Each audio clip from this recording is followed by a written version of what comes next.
across the National Mall to the Washington Monument on their inauguration day. Quite a view. Well, that does it for us today. We'll be back with another edition of America Decides tomorrow at 5 p.m. Eastern. The Daily Report with John Dickerson starts right now.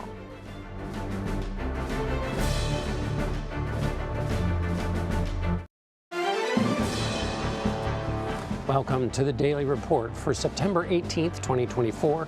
I'm John Dickerson. The oracles of the economy have spoken. The Federal Reserve has cut interest rates for the first time in 4 years. This leaves us with questions. What does this mean for the markets? What does this suggest about the health of the economy? How do we benefit? Is this where we mark the end of the COVID-19 period of economic disruption? In Lebanon, another day of explosions, this time walkie-talkies. Israel is suspected. Why would it want to attack now? What kind of retaliation might the attacks spur? We'll get a report from the region and try to answer some of those questions. In Sudan, the explosions have been consistent as a part of the ongoing civil war in Africa's third largest country, where the World Health Organization says starvation is nearly everywhere. We'll talk to an expert about the latest efforts to stop the madness. We'll also check in on the campaign trail, of course. The Department of Justice also files a lawsuit against the owner of that ship that hit the Francis Scott Key Bridge.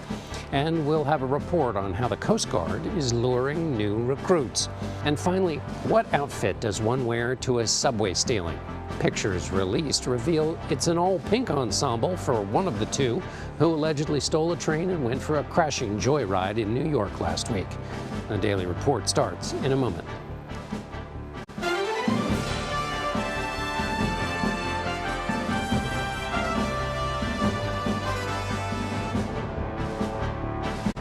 Hello, thank you for joining us. We begin our report with the Federal Reserve's first interest rate cut in 4 years. The central bank announced it lowered its benchmark interest rate by 0.5 percentage point. Borrowing costs will drop for banks and lenders who are expected to pass the savings on to businesses and consumers on everything from mortgages to credit cards. Policymakers at the Fed suggested more rate cuts could come when they meet again in November and December. The Fed repeatedly hiked rates in an effort to curb inflation, which cooled down to 2.5% in August on an annual basis, close to the central bank's 2% target. Fed Chair Jerome Powell said their plan has been working. The labor market is actually in solid condition, and our intention with our policy move today is to keep it there. You can say that about the whole economy. The U.S. economy is in good shape. It's growing at a solid pace. Inflation is coming down. The labor market is in a strong pace. We want to keep it there. All three major stock indexes rose a bit after the news, but then ended the day lower. The Dow Jones dropped nearly 0.3%. Meanwhile, the tech-heavy NASDAQ and the S&P 500 also recorded losses. For more on this, I want to bring in Martin Bakkerdax. He's a senior editor and chief markets correspondent for The Street, a financial news site. Martin, good to be with you. What's the Fed's reasoning? We heard a little bit of it there from Fed Chair Powell, but what's their reasoning for this and the size of 0.5 percentage point there? It's a head scratcher in some ways, John, isn't it? Because I think it's a bit like asking your parents for a $25 loan all summer long and being turned down, and then them changing their mind and offering you 50 and not really fully explaining why. So I think what we're looking at now is the fact that, as you suggested, inflation has cooled to a degree that the Federal Reserve is comfortable that that's going to continue. But they're just seeing a little bit of blip in the labor market that makes them slightly nervous. As a result, they felt, well, if we're going to get onto this rate cut cycle now, let's move fast today. We still have a lot of room if we have to adjust, and we can be patient if that's required as well. So I think they wanted to get on with it. They had waited all summer. The data was pointing in that direction, and they delivered markets what they'd hoped for. Chairman Powell said the economy is in good shape. Do you think, what do you think? Is it a combination? Are they saying that inflation is slain or that it's heading in the right direction? Or is this a part of also seeing something maybe in the job market they don't like? Or is it both of those things? I think it's a bit of both, John. He did not want to declare victory with respect to the fight against inflation. And of course, he's terribly nervous about having a similar mistake to a couple of years ago when they thought the COVID pandemic had delivered transitory inflation. But that, of course, took.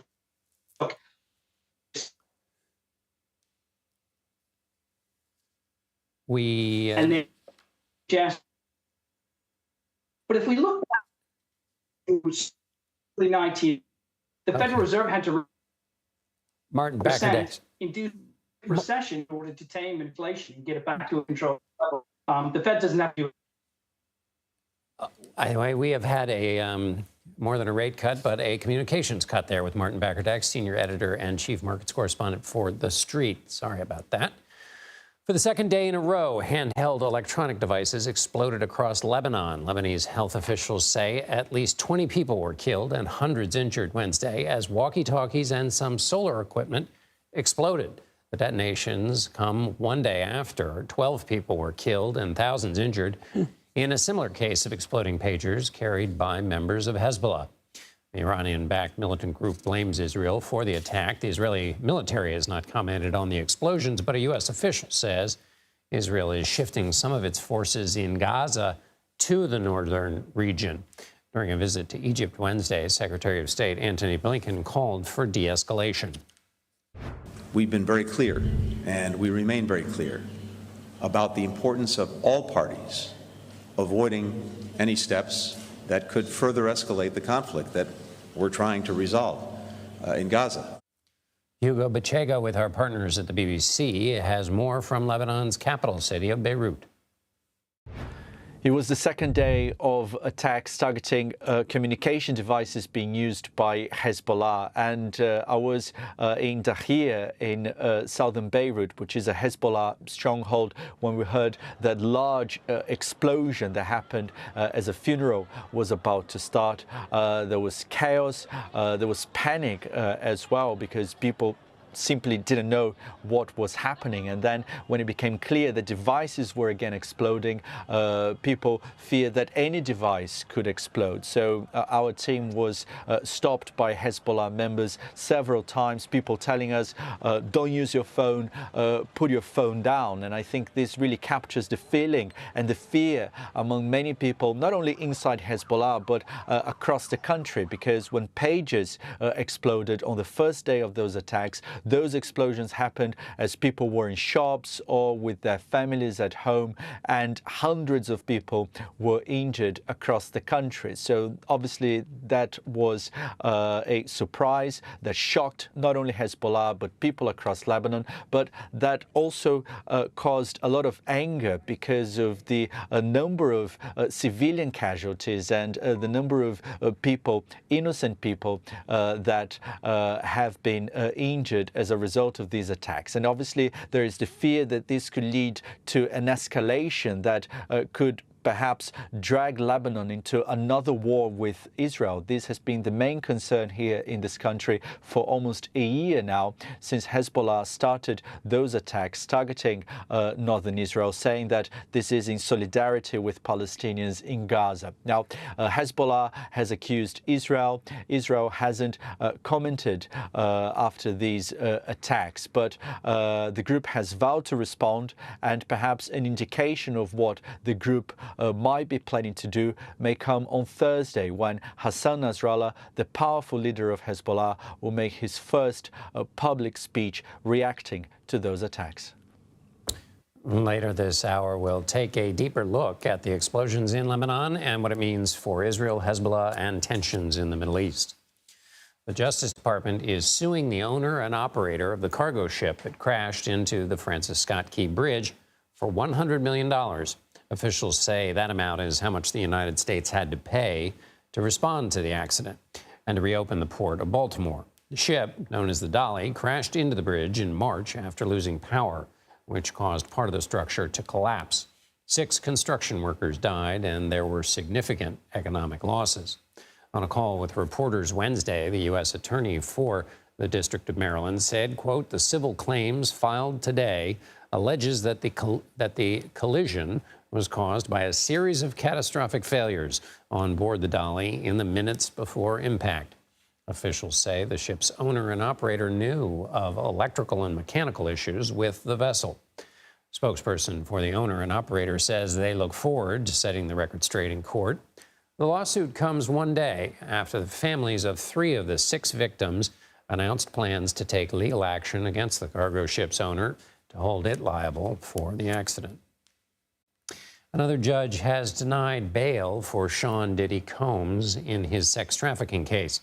The music mogul was ordered to be held without bail Tuesday after pleading not guilty to charges of racketeering, sex trafficking, and transportation to engage in prostitution.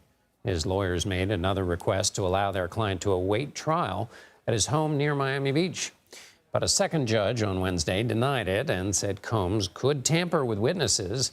Combs is accused of coercing and abusing multiple women in allegations that go back decades. Ukraine fires a drone inside Russia. The new round of strikes comes as President Zelensky promises he has a plan for victory. We'll talk about the next steps. Plus, devastating humanitarian crisis that you don't hear much about. We'll get an update on the brutal civil war in Sudan. You're streaming the Daily Report.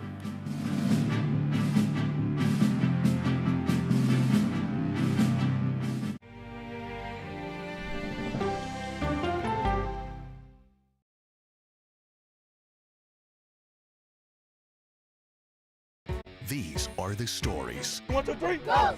of We the People. We're trying to generate our own hope. It's a huge deal. I'm enabling them to feel valued. Eye on America, weeknights on the CBS Evening News with Norah O'Donnell. I had progressively fallen deeper into the world of online sports betting. The risk is the rush. What do you think is driving the spike in popularity? I think it's legality. If it's legal, I'm going to use it. There are ways to bet when you are 18. We've created an epidemic of child gambling. You can't walk into a male dormitory in a college campus without sports betting happening. It's America's most neglected problem. I used sports betting as a way to escape, when in reality, I'm choosing self-destruction. Whatever I had left, it was gone. The purpose of the industry is to get you to play to extinction. And that means until all your money is gone. Go to the ends of the earth. Reach for the stars. Yeah, I just took off. That kind of thing. Oh, that's pretty good. Because there's always something new under the sun on CBS Sunday morning. America Decides is your place for fact-based, unbiased reporting. At the White House, at the Capitol, on the campaign trail. What do you say to those in your party? Any cracks in the Republican Party? Our reporters and our anchors travel the country talking to voters like you about the issues that matter most. Immigration is really a factor right now that are going to be driving your decisions. What would you say to those who say, look, that's just democracy at work? Listening to you and bringing your voice into our coverage. I want a strong, proud America. Is democracy on the ballot in 2024? Let us help you decide. America Decides. Stream our expanded one-hour program Monday through Thursday at 5 p.m. Eastern. Exclusively on CBS News 24/7, the streaming home of CBS News. People with developmental disabilities were once sequestered by the hundreds of thousands in institutions. Many of our fellow citizens are suffering tremendously because lack of attention, lack of imagination, lack of adequate manpower. Disability activists have since torn down barriers blocking them from living at home or in the community. We conclude that Title II of the ADA requires states to provide community-based treatment for persons with mental disabilities. But of the 16,000 people who remain in state-operated institutions, half are in 5 states, and Illinois is one of them. I don't want to live in the institution. It makes me feel discriminated against. Do you think there are people living in institutions in Illinois that don't need to be living there? Yeah, because they're proving it as soon as they get out.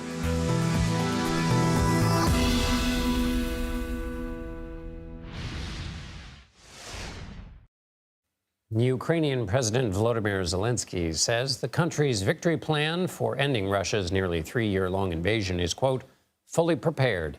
In his daily evening address Wednesday, Zelensky said all the key points and details have been said, and the only thing left is the, quote, determination to implement it. It's unclear what exactly is in the victory plan, but Zelensky said he will discuss the approach with President Biden. Statement came after a Ukrainian drone attack destroyed a large military depot in western Russia Wednesday. The explosion was caught on video. Ukraine says the strike destroyed military warehouses in the town of Toropets, roughly 300 miles from the border with Ukraine. According to Russia's health ministry, at least 13 people were injured. President Biden is once again urging warring groups in Sudan to come together for peace talks and move towards ending the 17-month-long civil war.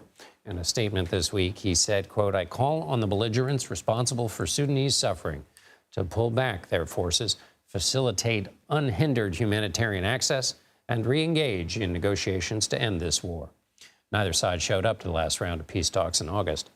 Biden's urgency is in part over the increased fighting in the western Darfur region in recent weeks. Thousands of civilians in the area have been killed since the war broke out, and one estimate says 15% of Darfur's population is at risk of dying of hunger in the coming weeks if fighting continues and aid cannot get there. Michelle Gavin joins me now. She's a senior fellow for Africa Policy Studies at the Council on Foreign Relations. Thanks for being with us. In his statement, President Biden wrote that, quote, "a violent history is repeating itself." What exactly is he referring to, and why is fighting in Darfur particularly sensitive?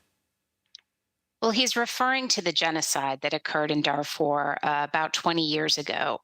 It was a brutal set of atrocities that targeted people based on their ethnicity and led to a very kind of fractious situation that persists today to some degree, with different armed groups forming to protect their communities and then jockeying for power. So I think, broadly, he's speaking to this tremendous tragedy that occurred before. And then today we see again the civilians of Darfur suffering.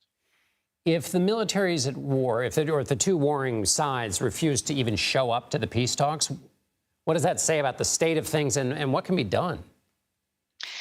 Well, it says that they still believe there's some kind of military upper hand to be gained. And what needs to happen is that the external parties who continue to provide financial support and arms to these two warring factions need to be pressured to stop. As long as they can continue getting access to materiel to wage their war and funneling gold out to fill their pockets, these entities are obviously not concerned with the civilians of Sudan. Let's run through some of the dire humanitarian numbers here. At least 20,000 people killed, half the population facing some level of acute hunger, 10,000 people forced to flee their homes. The UN says it's gotten roughly half the funds it needs to help, but getting funds is one thing. Getting the aid to the civilians who need it is quite another. How complicated, how difficult is that? How much is that impossible because of the fighting that's happening? Well, it's incredibly difficult, and it's important to acknowledge that stopping humanitarian access has been a deliberate tactic of war in Sudan. It's not just the fighting's there and the humanitarians can't get in. There has been a very deliberate, and this is also part of Sudanese history, very deliberate effort to deny the people of Sudan humanitarian support. And now that we've gotten some breakthroughs on agreements to move goods in from Chad, we're in the rainy season, so that makes it harder. And of course, the terrible fighting around El Fasher, the last city in Darfur that's not fallen to the RSF, also makes it impossible to help people. And so it's right outside that city where you have Zamzam camp, where there is famine right now. People are dying because they don't have enough food to eat. And finally, how should we think about how the continued fighting might affect neighboring countries? I mean, if the flow of refugees, if nothing else. I'm sorry? How might this affect neighboring countries around Sudan? I'm thinking about the flow of refugees, among other things. Well, it's tremendously destabilizing. If you look at what happened to the countries surrounding Libya, for example, when Libya sort of descended into fragmentation and disarray, you see a very similar trend starting with Sudan. So there's already a very fragile government in Chad. This situation is only increasing the fragility for them. You've got tremendous refugee flows into Egypt, which is already dealing with a lot of pressure. There's tension on the border with Ethiopia. The Horn of Africa is a tremendously volatile region anyway, and this is only just pouring gasoline on the fire. Michelle Gavin from the Council on Foreign Relations, thank you so much. Thank you. The United States issued new sanctions Wednesday against Iranian officials accused of human rights abuses. It comes 2 years after the death of Mahsa Amini, a 22-year-old Iranian woman who died in police custody after being detained for allegedly improperly wearing her hijab. Her death sparked months of protests across Iran. The sanctions target members of the Islamic Revolutionary Guard and Iran's prisons organization, who the U.S. says are responsible for the deaths, torture, and abuse of protesters and political prisoners. Former President Donald Trump traveled to Long Island, New York, Wednesday for his first campaign rally since the apparent assassination attempt in Florida over the weekend. Rumors of an explosive device in a nearby vehicle surfaced this morning, but police quickly dismissed those rumors, stating there was only a suspicious occurrence with no credible threat of explosives. Also, a day after Vice President Harris met with Teamsters leadership, the 1.3 million member strong union announced it would not endorse any presidential candidate. The Teamsters have endorsed every Democrat since 1996. Harris has the endorsements of 9 of the 10 major unions. And according to recent CBS News polling, 58% of likely voters in union households say they will be voting for Vice President Harris. That's more than the 56% of union households that voted for President Biden, according to exit polls. CBS News campaign reporter Olivia Rinaldi is following the Trump campaign and joins us now. Olivia, let's start with the Trump rally. What do you see in terms of security? You've been to so many of these. How is it different? Yeah, good to be with you, John. There's definitely an increased security presence here today at the Coliseum on Long Island. I did notice that there were extra canine dogs surveilling the crowds. There was more magnetometers allowing more people to be processed in. We're in this arena that fits several thousand people, and there were several thousand outside waiting to even come in. And we now know that from the Secret Service that Donald Trump is receiving the highest level of security that an individual can receive. It's the same type of security that individuals, or sitting presidents rather, are receiving. So Trump is now receiving that, and we can see it translating here today. You can't go 10 feet without seeing an NYPD officer, a local Nassau County police officer. There's a huge presence here. We're learning that going forward, Trump is going to have that increased security at all of his campaign events, John. Olivia, as we all hear about the 7 battleground states, Long Island is not in one of them. Tell us why the former president with dwindling days is in the town of Uniondale in Long Island, and what's the strategy behind that?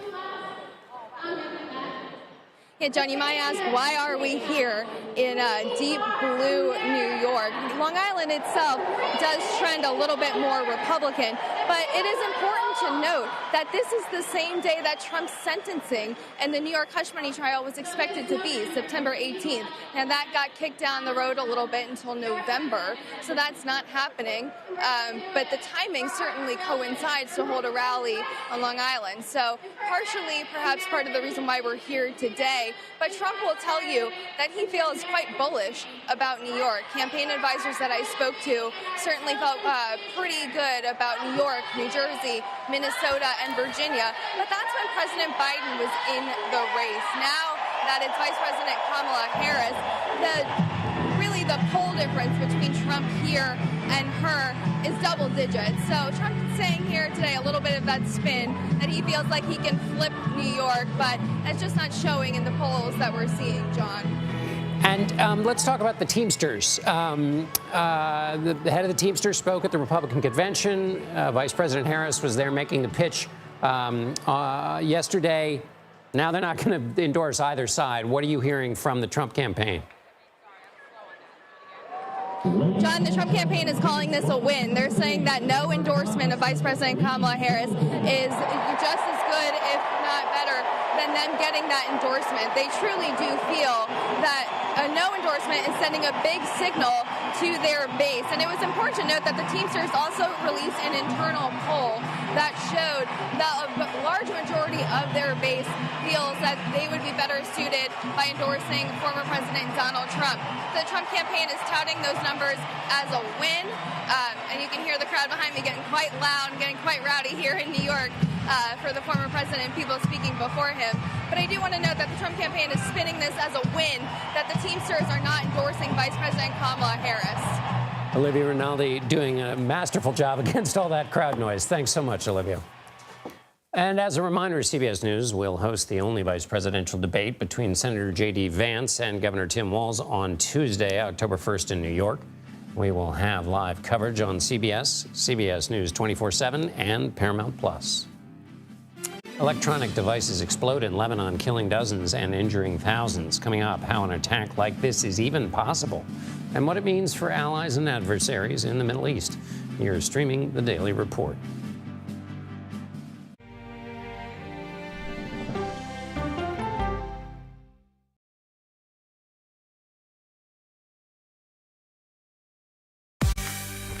On our places, bright, shiny faces. When you wake up in the morning, we want to be your go-to team. Nate has one of the quickest minds I've ever seen. Tony has a way of making people feel comfortable. Gail has this unbelievable knack to ask the question that you're asking at home. I've been told I could talk to a tree, and that's pretty much true. I don't go to work in the morning. I go for coffee with my two good friends, and we talk about the world. Your morning routine just got better. CBS Mornings, weekdays at 7. It didn't seem like anything could happen, because nothing ever happens in East Palestine, but it did. Authorities released toxic fumes from 5 derailed train cars. Resident, please evacuate. Acute bronchitis due to chemical fumes. Did you ever have these problems before the derailment? No, ma'am. This neighborhood's not safe no more. We can assure the community that there's not vinyl chloride entering their communities. Then why are there so many people feeling these various symptoms of bloody noses or difficulty breathing, bronchitis? That's a hard question to answer. We're talking about one of the most blatant releases of a mixture of some of the most toxic chemicals that we've seen in America. I feel like now I have a duty to warn other communities. If my daughter has to watch me die of cancer, at least it saves someone else.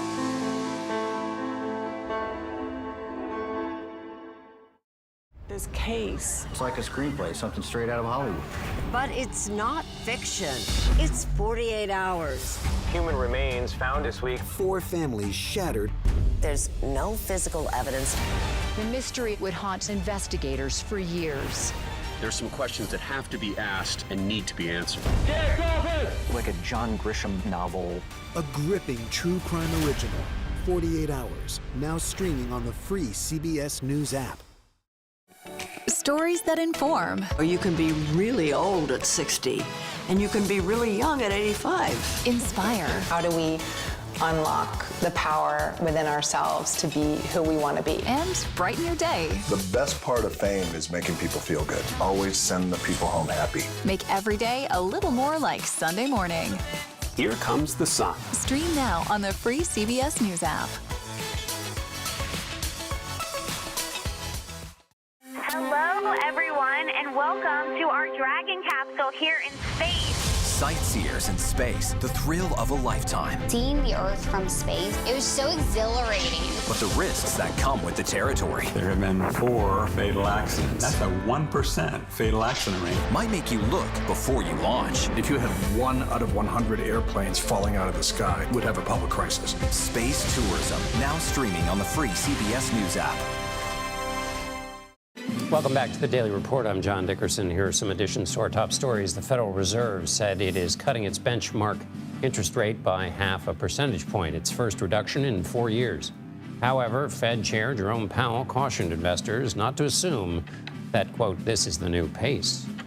Former President Trump is still taking the stage at rallies following an apparent second assassination attempt. Authorities quickly shut down rumors of an explosive device near Wednesday's event site on Long Island in New York. Trump has not made significant changes to his schedule in the wake of Sunday's incident. Hundreds of people in Lebanon were wounded Wednesday after handheld radios used by Hezbollah exploded. This comes a day after pagers used by the militant group simultaneously detonated. The use of booby traps are banned under international law, and the head of the UN Human Rights Commission is calling for an independent investigation into the explosions. Let's bring in Charles Faint. He spent 27 years in the U.S. Army, with most of that time in special operations. He's now retired and serves as the managing editor at the Modern War Institute at West Point. Thank you so much for being with us. For those of us who don't know anything, this seems like something out of a movie. Or is this a well-known tactic and it's just being deployed and it's not as fantastical as it seems to simultaneously set off all these devices? John, I think that's a fascinating question, and the short answer is yes to both. So first of all, this is an incredible undertaking by someone who we all presume was the Israeli government. But tactics like this are not entirely new. This concept of exploding devices, we've seen people's devices go off over the course of modern history. But something this big is largely unprecedented, in my opinion, and quite an interesting set of developments the last couple of days. And what do you guess, or informed speculation about the logistics involved, the planning, the patience, the restraint required to pull something like this off? This was enormous. This is something that's going to be a case study for decades. The sheer logistics effort that went into this intel success that was recently realized over the last couple of days, to infiltrate the supply lines that fully, to get their devices in there, to have something in there to cause this type of reaction with those devices, and both in the short term with the number of Hezbollah operatives and Iranian operatives that have taken off the battlefield, but more importantly, the deep distrust that is now sown throughout Hezbollah. This is a pretty incredible event. What would be the strategic benefit of doing an attack like this? What does it say to you? So it says to me that something bigger is coming. This is largely a one-shot thing. They won't be able to pull something off like this again, not for years, if ever. So to me, this is a precursor of something else big coming. This was either a chance for everyone to off-ramp and save face and call it even and move on. But I think more likely that this is some type of precursor to some type of widening of the conflict to hopefully bring this situation to an end. And so just to be clear, do you mean that basically that this is a move by the Israelis to soften up Hezbollah and then in comes a second punch? It could be. It could definitely be that. This is one of those things right now, they are largely blind and deaf. Their quick reaction force is largely limited because their communications are broken down. And the Israelis might also be looking at the situation thinking that they'll never have a better chance to deeply affect Hezbollah and Iran strategically, with Hamas being largely on the ropes. They might have an eye towards the outcome of the election, some uncertainty there for them and their interests. So they might be looking at the situation now and saying, hey, if we're going to do it, we got to do it now. We got to do it big, and we got to do it in a way where Hezbollah and or Iran won't be able to harm our people in the future. When an adversary does something like this, in a case that demonstrates basically we know where you are and we can get inside your pockets, does that change the nature of the conflict? In other words, does it excite a response from, in this case, Hezbollah, to kind of throw everything they have at them? I mean, how would you anticipate Hezbollah might respond? It could be. So they definitely will have to do something. So this is a string of provocations, as Hezbollah would interpret it, from the Israelis, from the assassinations in Lebanon and Iran, as well as the attacks against Hezbollah operatives and Iranian personnel inside of Lebanon. So you have Hezbollah that's looking very weak right now. And there's one thing that you can't have in a terrorist organization, and that's weakness. So they're very uncertain. They're being perceived as very weak. They've got to show the world that they're not weak. So there might be some large reaction from them. At the same time, Iran's ambassador was hit with one of these explosions, and someone might logically ask why the Iranian ambassador had a device to communicate with terrorists. But if the situation continues, Iran will probably also feel a much stronger need to reply to this. So the next couple of days will be very telling, John, and what's going to happen next. Dr. Charles Faint with the Modern War Institute at West Point. Thank you so much. Thank you, John. The Senate Intelligence Committee on Wednesday held a hearing with top officials from major tech companies on threats to the 2024 election, including the use of artificial intelligence. We are seeing some foreign state actors experimenting with generative AI to improve existing cyber attacks, like probing for vulnerabilities or creating spear phishing emails. Similarly, we see generative AI being used to more efficiently create fake websites, misleading news articles, and robotic social media posts. Witnesses flagged Russia, China, Iran, and North Korea as the main perpetrators of threats to the election.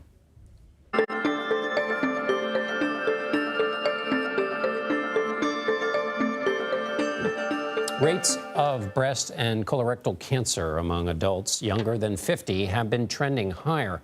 Research says alcohol consumption may be a factor.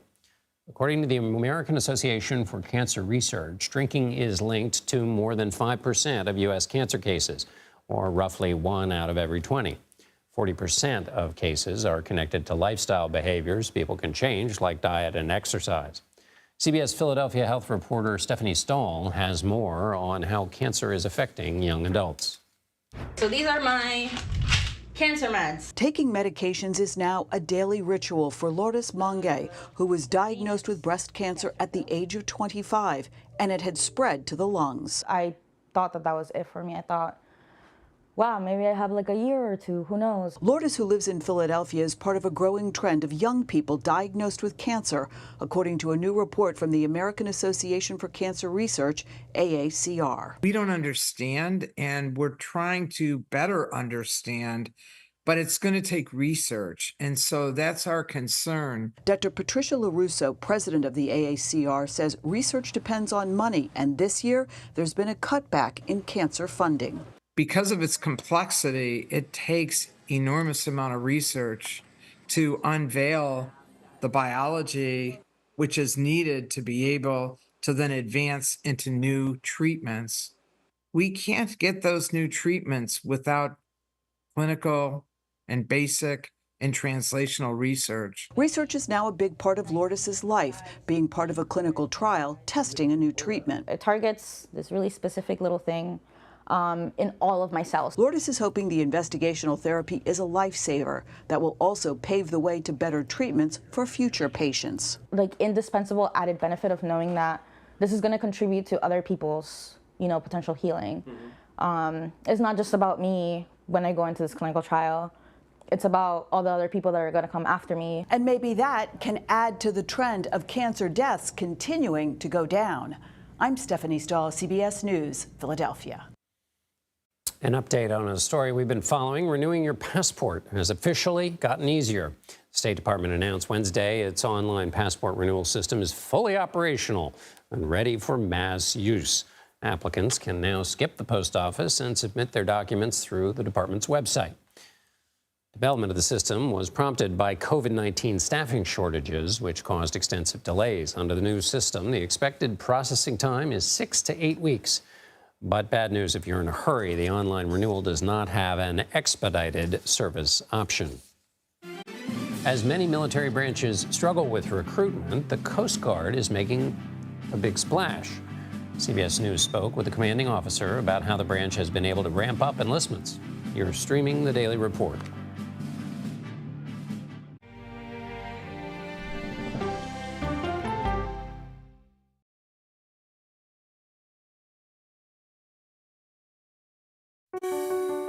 Washington is the seat of power. National security, foreign policy, global economics, every story comes through Washington in some way. We bring some of the most powerful voices in America to the table. We don't just ask the questions, you have to go deeper. We try to understand what's at the heart of the issue we're talking about, to then come forward with solutions. Face the Nation on CBS. The justices ruled that Harvard and the University of North Carolina violated the Constitution. In the aftermath of the Supreme Court decision to end affirmative action in college admissions, uncertainty sets in for some students of color. Affirmative action really gave us an equal opportunity. CBS Reports explores the historic decision and what it means for those chasing an opportunity to change their lives. I knew that college was the ticket to break this cycle. The end of affirmative action, now streaming on the free CBS News app. America Decides is your place for fact-based, unbiased reporting. At the White House, at the Capitol, on the campaign trail. What do you say to those in your party? Any cracks in the Republican Party? Our reporters and our anchors travel the country talking to voters like you about the issues that matter most. Immigration is really a factor right now that are going to be driving your decisions. What would you say to those who say, look, that's just democracy at work? Listening to you and bringing your voice into our coverage. I want a strong, proud America. Is democracy on the ballot in 2024? Let us help you decide. America Decides on CBS News 24/7. Stream our expanded one-hour program Monday through Thursday at 5 p.m. Eastern. An original documentary from CBS Reports. AI is among the most world-changing technologies ever. Curing diseases, scientific breakthroughs, making lives better. They can help us with medical discoveries, scientific discoveries, doing better agriculture, having cures for things like Alzheimer's. It's also going to really transform the way we work. The uplifting potential of artificial intelligence is limitless. It gives you a friend, somebody to chat with 24/7. That is non-judgmental. He makes me feel loved and desired. And so are its downfalls. The problem with all this AI is that it's unpredictable and uncontrollable. The choices we make now will have lasting effects for decades, maybe even centuries. The ChatGPT revolution, now streaming on the free CBS News app. We are about to see American weapons in the hands of Mexican cartels. A gun pipeline to Mexico. We are arming the cartels. 100%, no doubt about it. Happening right under our noses. Who's doing something about this? Nobody. A CBS Reports exclusive. Most Americans have no idea that we are effectively arming the enemy next door. This is the story the American people need to know. Arming cartels, now streaming on the free CBS News app. The FBI has disrupted another hacking group linked to China. FBI Director Christopher Wray says the group is known as Flax Typhoon and was targeting critical infrastructure in the United States. Its members were posing as an IT firm. Hackers collected information from corporations, media organizations, universities, and government agencies. The Chinese embassy in Washington has rejected the accusations. In January, the Justice Department and FBI revealed they disrupted another group from China called Volt Typhoon, which also targeted infrastructure. From threats from within to threats on the outside, the U.S. military has sent roughly 130 soldiers to a desolate island in western Alaska, as China and Russia hold drills close by. The soldiers were deployed Thursday to Shimia Island, which is roughly 1,200 miles southwest of Anchorage. They are equipped with 2 highly mobile rocket systems. 8 Russian planes and 4 Navy vessels have approached the state in the past week. However, Pentagon officials say they did not breach U.S. airspace and there is no cause for alarm. Amid a slump in recruiting for the U.S. Armed Forces, the U.S. Coast Guard is having a standout year. For the first time since 2007, the branch has met its recruitment goals for its active duty workforce, the reserves, and officers. To pull that off, the Coasties got creative, changing some of their recruitment requirements. CBS News Homeland Security and Justice reporter Nicole Scango spoke with Captain Ben Keffer, the commanding officer of the Coast Guard's recruiting command. One of the things we did recently was raised the maximum age. Now you can be up to your 42nd birthday before you join the enlisted workforce, which is an increase. But then other policy changes. We've also changed tattoo policies to allow people with more tattoos to join. I can be 41 years old with tattoos on my hands and still join the U.S. Coast Guard. Yes, you can. Nicole Scango joins us now from Washington. Nicole, give us some of the other numbers for us. How many recruits are enlisting this year, and what are some of the other steps that the Coast Guard's taken to get those numbers up? Yeah, the Coast Guard has surpassed its recruitment goal of 4,200 officers by hundreds of officers, 200. That's notable because, John, it's been 7 years since the Coast Guard reached what's called full mission recruitment for active duty personnel. And get this, you mentioned it, 17 years since the branch hit its targets for not just active duty recruits, but the reserve forces and officer vacancies. All of that is interesting because the Government Accountability Office says the armed forces are facing their most challenging recruitment environment in 50 years.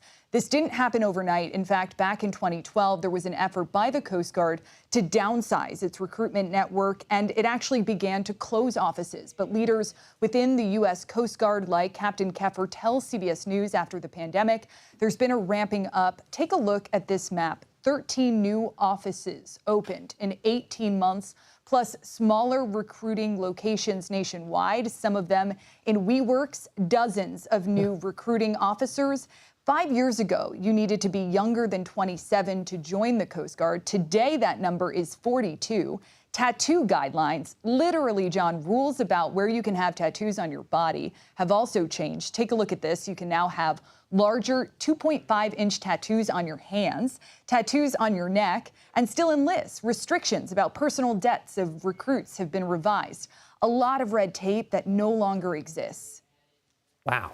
Okay, so what more broadly, beyond the tats on the hands, maybe in the ages, what are some of the other challenges for recruitment that are kind of more global that the services are facing or the Coast Guard faces? John, it's a universal challenge. I mean, this challenge is across the board for the U.S. government, federal law enforcement, even the cybersecurity workforce. But last year, the Coast Guard reported being down about 4,800 members, and competition with higher paying jobs in the private sector. More limited opportunities for promotion and long work hours are still challenges. But another challenge for the Coast Guard in particular is just getting the word out about what the branch does. Everything from breaking ice in the Great Lakes come winter to search and rescue in the Southwest during hurricane season right now. Narcotic seizures, migrant interdictions, and of course, securing ports, waterways, and coastal security. Take a listen to what Captain Ben Keffer told me.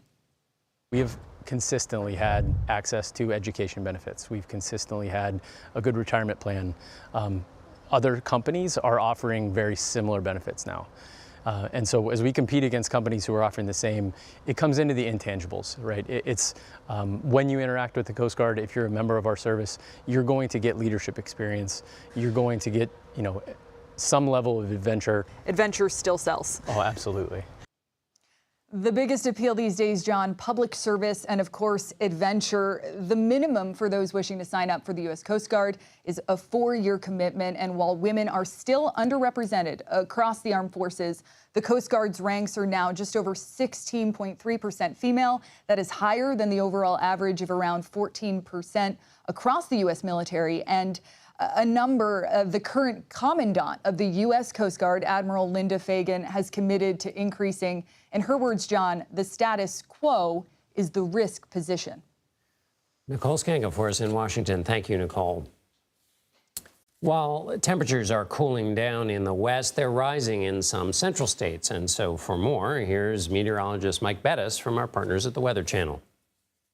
All right, so a big warm-up is coming our way across the middle of the eastern half of the country as the jet stream goes well off to the north here, and summer makes a big comeback. A lot of places will see temperatures in the 80s and 90s, even flirting with 100 in a few spots. That could include Oklahoma City or Dallas or San Antonio. But also watching Thursday for a chance for some significant severe weather, including especially the upper Midwest, the Twin Cities down toward Des Moines. Could even see a chance for some tornadoes here in late September. There are the storms through the afternoon, then really exploding, I'd say, by drive time on Thursday, forcing their way east overnight hours. That could include Wisconsin back down through the Corn Belt here, and some morning showers and storms for you around St. Louis come Friday morning. Then you take a look at our system that's off the coast here. Could really produce some raw conditions for us, especially in southern New England with a strong onshore flow here. That means gusty winds that could gust as high as 50 miles an hour, rainy conditions, and expecting as much as 2 to 3 inches of rain, and very blustery conditions down along Long Island as well. And for the very latest, check us out on the Weather Channel and live on your favorite TV streaming device. Mike Bettis, thank you. Miami Dolphins star quarterback Tua Tagovailoa will have to sit on the sidelines for at least 4 games. Next 4 games, the Dolphins officially placed him on the injured reserve after he was diagnosed with another concussion. The quarterback has suffered at least 3 concussions in his professional career.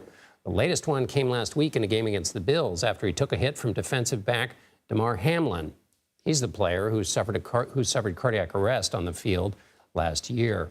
Current and former players have called on Tagovailoa to retire for his own sake and his safety because concussions in football have been associated with chronic traumatic encephalopathy.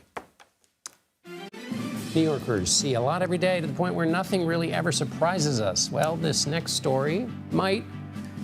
We will show you what happened after 2 people allegedly took a subway car on a joyride. You're streaming the Daily Report.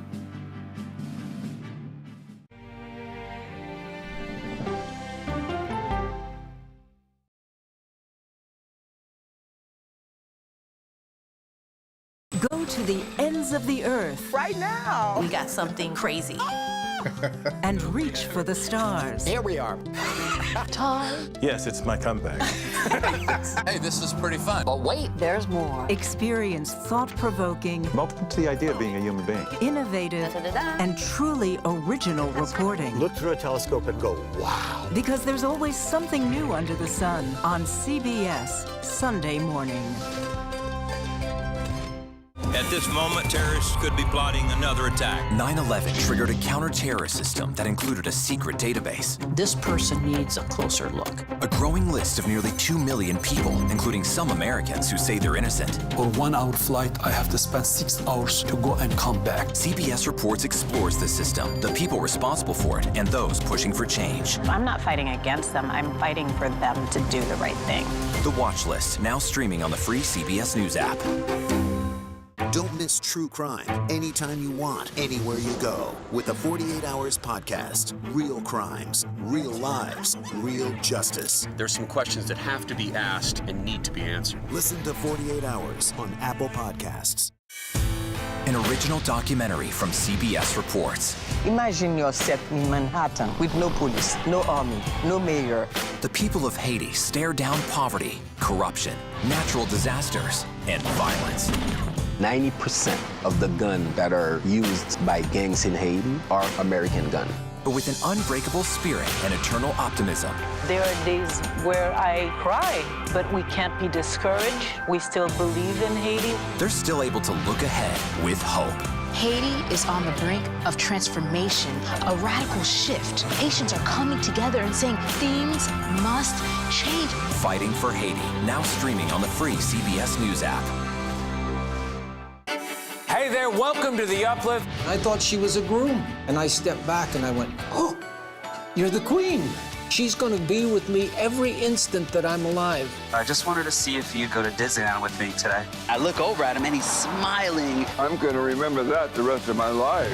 They told us when he was going to be born, he was only going to live for 30 minutes. It's really a miracle that he's with us today. The Uplift, stream now on the free CBS News app. When you wake up in the morning, we want to be your go-to team. On our places, bright, shiny faces. I don't go to work in the morning. I go for coffee with my 2 good friends, and we talk about the world. Your morning routine just got better. CBS Mornings. A CBS News investigation. People looking for love, finding their life savings gone. This could happen to anybody. And sometimes losing their lives. Anything for love. Now streaming on the free CBS News app. American entrepreneur Henry Ford once said, "Failure is simply an opportunity to begin again." That's true of House Speaker Mike Johnson, who will have to come up with a new plan to keep the government open. The House voted 202 to 220 Wednesday, rejecting Johnson's proposal to extend government funding for 6 months. 2 members voted present. Some conservative lawmakers are opposed to any type of short-term funding, while Democrats oppose a provision to prevent non-citizen voting, which they see as a mere political stunt since non-citizen voting is already illegal under federal law. Congress has until October to reach an agreement to keep the government open. The bill would need to pass both the Republican-led House and the Democrat-controlled Senate. When someone in New York says take the E or the F, They're giving you directions on the subway, but one duo decided to be literal about it. A man and a woman took an out-of-service subway car and crashed it into another train in Briarwood Station in Queens last Thursday. The trains were unoccupied and no injuries were reported. The NYPD remain on the hunt for the two individuals, one of whom was decked out entirely in the color pink, including her bonnet and purse. They are wanted for criminal mischief, for the theft, not the clothing choices. It could be the end of an era for a once-beloved U.S. kitchen staple. Tupperware announced Tuesday it has filed for Chapter 11 bankruptcy protection. Over the years, the brand became synonymous with helping families store leftovers in colorful containers. Tupperware parties were even a popular thing in the 1950s, where women sold the products directly to friends and other attendees. But the company has struggled to find a new market for its products, despite teaming up with retail giants like Amazon and Target. The company told a Delaware judge it intends to stay open and keep manufacturing its signature products in the hopes of eventually finding a buyer. A group of black women who were essential to the 1960s space race were awarded the Congressional Gold Medal Wednesday. Known widely as the, quote, hidden figures, the four women worked as NASA mathematicians and engineers from the 1930 through 1970 period. Their calculations on rocket trajectories and Earth orbits ultimately led to Apollo 11 landing safely on the moon. Three of the women were honored posthumously, while the fourth, Dr. Christine Darden, watched the ceremony from her Connecticut home. While presenting the medals, House Speaker Mike Johnson credited the women for, quote, laying the very foundation upon which our rockets launched and our astronauts flew. A celestial spectacle graced our skies Tuesday night. Tuesday's moon was a supermoon, appearing larger and brighter than normal because it's closer to the Earth. But a bite of the moon was missing, thanks to a partial lunar eclipse as it passed through part of the Earth's shadow. The full moon's presence, so close to the start of the fall, also made Tuesday's moon a harvest moon. The next full moon is the Hunter's moon on October 17th and will be yet another supermoon. Here's a look at some of the stories we're covering in our next hour. The Fed cuts its benchmark interest rate by 0.5 percentage point. But what does that one number mean for everyday finances? We'll explain. Plus, President Biden speaks out as a 17-month-long civil war in Sudan intensifies, where the conflict stands as both sides appear to have little interest in peace talks. And Vice President Harris and former President Trump hit the trail with less than 50 days until the election, and without a major endorsement for either of them from a particular union. You're streaming CBS News.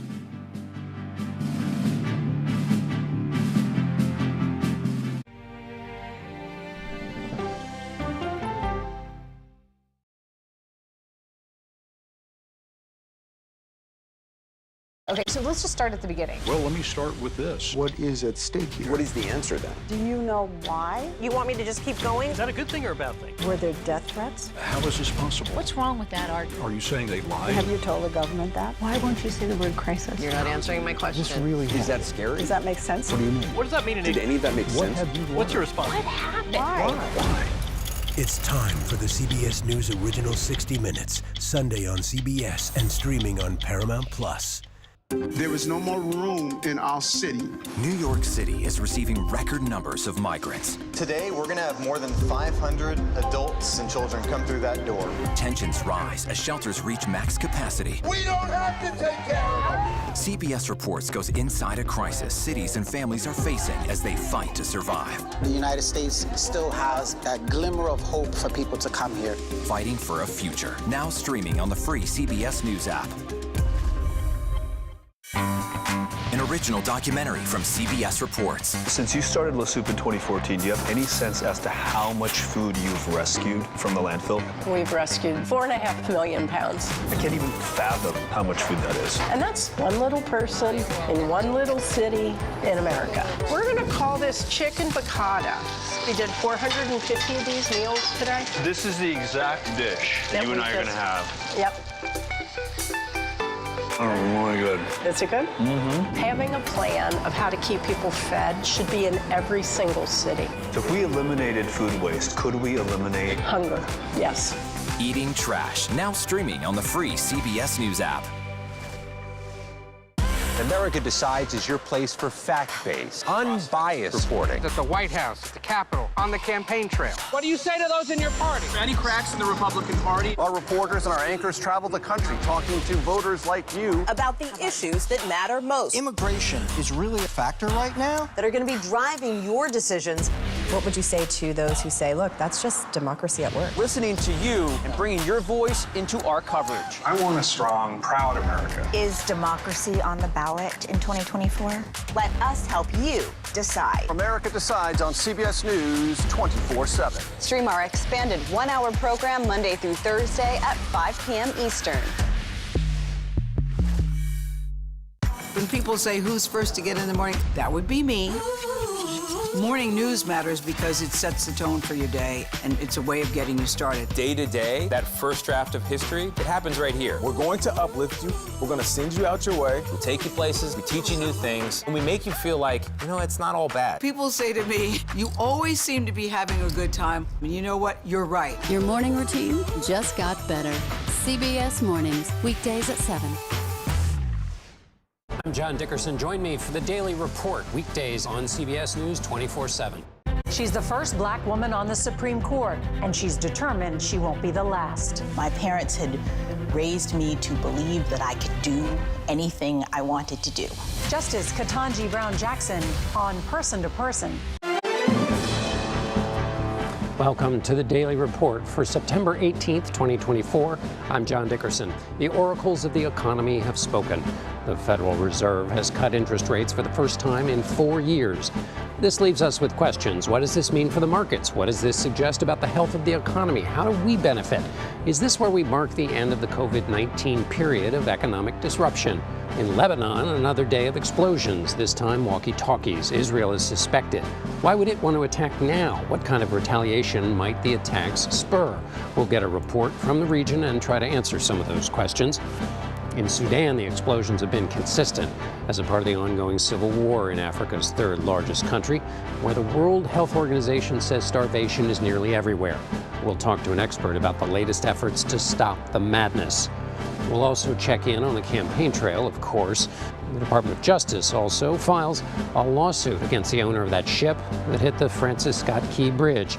And we'll have a report on how the Coast Guard is luring new recruits. And finally, what outfit does one wear